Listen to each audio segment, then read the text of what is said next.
ஆண்டவராகிய இயேசு கிறிஸ்துவின் நாமத்தினாலே உங்கள் யாவருக்கும் அன்பான வாழ்த்துக்களை நான் தெரிவித்துக் கொள்கிறேன்.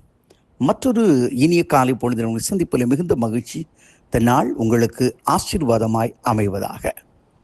எனக்கு அன்பான சகோதர சகோதரிகளே, இன்றைக்கு நான் உங்களோடு தியானிக்க விரும்புகிற கர்த்தருடைய வார்த்தை சங்கீதம் 25:12.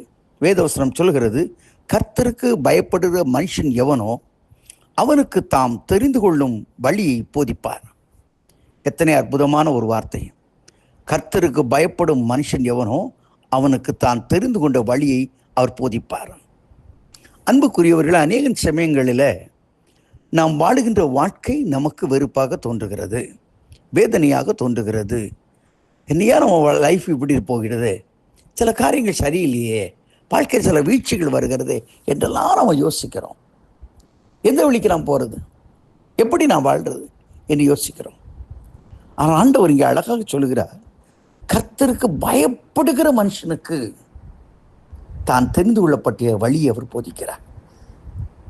ஆபிரகாமுக்கு ஆண்டவர் வழியை போதித்தார்.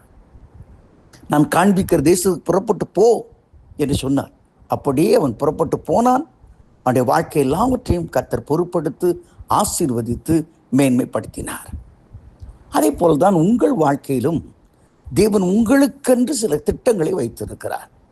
நீங்கள் வாழ வேண்டிய வழி ஆண்டவர் நினைத்திருக்கிறார். நாம் வாழ்வது கர்த்தருடைய கிருபையினாலே அவர் நமக்கு நியமித்த வாழ்க்கை. அப்போஸ்தலர் நடவடிக்கை அழகா சொன்னாங்க, அவருக்குள் அசைகிறோம், அவருக்குள் இருக்கிறோம், அவருக்குள் பிழைக்கிறோம். அப்போ நம்ம லைஃப் ஆண்டோடைய கையில் இருக்குது. நீ காலையில் இருந்துச்சுன்னு ஏன் உங்களை பற்றி நீ கவலைப்படுறீங்க? அவருடைய சித்தம்ல அவங்க தலையிலுடைய ஒரு முடி கீழே விழாது என்று பைபிள் சொல்லுது. அப்போ ஏன் நீங்கள் கவலைப்படணும்? உங்கள் வாழ்க்கையை பற்றி ஏன் ரொம்ப ஒரி பண்ணுறீங்க? நீங்கள் செய்ய வேண்டியது ஆண்டவருக்கு பயந்து நடங்க. ஆண்டவரால் தெரிந்து கொள்ளப்பட்ட ஒரு வாழ்க்கையை நீங்கள் வாழுங்க. அப்போ உங்கள் வாழ்க்கையில் ஆசீர்வாதங்களும் நன்மைகள் வரும். சில காரியம் நம்முடைய வாழ்க்கையில் நடக்கலன்னு கர்த்தருக்கு சித்தம் இல்லையோ, கர்த்தர் நம்மளை அடிச்சிட்டாரோ, அதனால தான் இது என்னை விட்டு கை விட்டு போயிட்டோ அப்படின்னு நினைக்காதீங்க. ஆண்டு பைபிள் அழகாக சொல்லுது பாருங்க.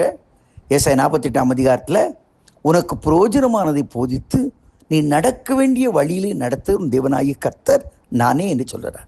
அப்போ சில காரணம் நம்ம வாழ்க்கை நடக்கலைன்னா நீங்கள் ரொம்ப ஒரி பண்ணி வேதனைப்பட வேண்டாம்.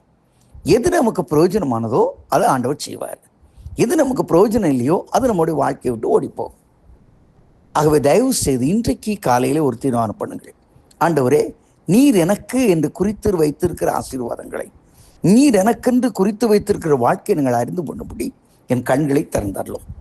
ஆண்டவர் சொல்வார், நான் உனக்கு போதித்து நடக்க வேண்டிய வழியை காட்டுவேன், உன்மேல் என் கண்களை வைத்து ஆலோசனை சொல்லுவேன்.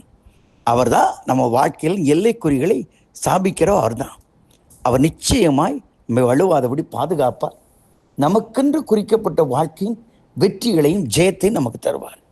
இன்றைக்கு அந்த நிச்சயத்தோடு கூட, ஆண்டவரே, நான் உமக்கு பயந்து நடக்கிறேன், நான் வாழ வேண்டிய வழியை அல்லது போக வேண்டிய பாதை என்னை திட்டம் தெளிவுமாய் காண்பியும் என்று ஆண்டவரிடத்திலே கேளுங்கள். ஆண்டவராய் கர்த்தர் இந்த நாளை சகலவது கிருபையினாலும் நன்மையினாலும் ஆசீர்வதித்து உங்கள் வாழ்க்கையை மேன்மைப்படுத்துவார். God bless you. God be with you. Amen.